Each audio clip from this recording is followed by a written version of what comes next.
qu'est-ce qui est à la tête de tout ce BINS? Monsieur José Manuel Barroso, président de la Commission. Regardez-le. Encore quelqu'un qui a l'air d'une droiture à forcer l'admiration. Monsieur Barroso, quand il était jeune, était le président de l'Union des étudiants maoïstes en 1974, après la révolution des œillets au Portugal. Pendant quelques mois, les États-Unis ont craint que le Portugal ne bascule dans le camp soviétique.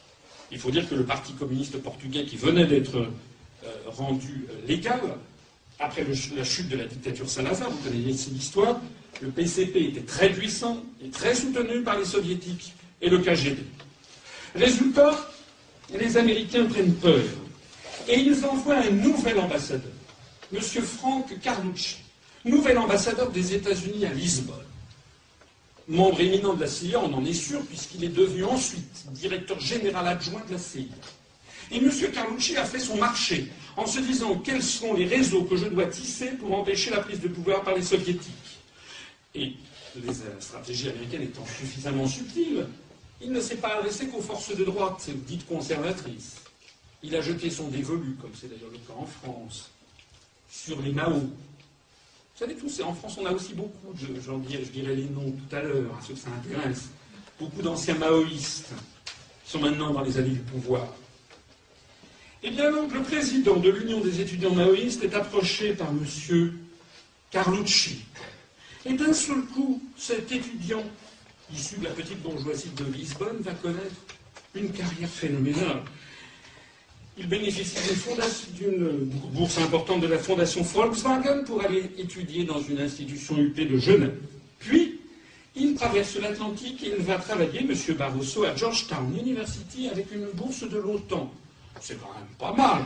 Pour le président de l'Union des étudiants maoïstes portugais, en 1975, il se retrouve 4 ans après avec une bourse de l'OTAN à Georgetown University, qui est une université qui se trouve à Washington, qui est un peu l'équivalent de l'ENA local, à ceci près quand même que c'est la pépinière des dirigeants de la CIA. Ensuite, la carrière de M. Barroso est presque faite. On annonce au congrès de Davos qu'une étoile politique est née.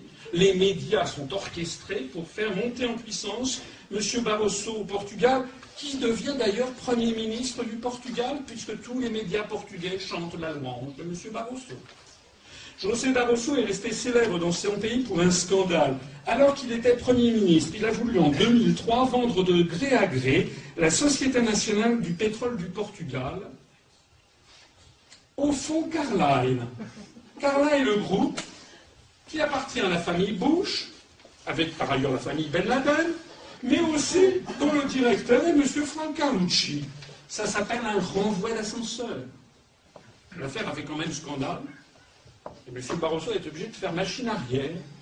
Il n'a pas pu vendre de gré à gré un des fleurons du patrimoine national portugais à celui qui avait fait sa carrière politique. Il restait redevable aux États-Unis. Il est actuellement président de la Commission pour un mandat de 5 ans qui s'achève. Il va très probablement d'ailleurs être prorogé pour 5 ans. Cet homme est très très proche des Américains.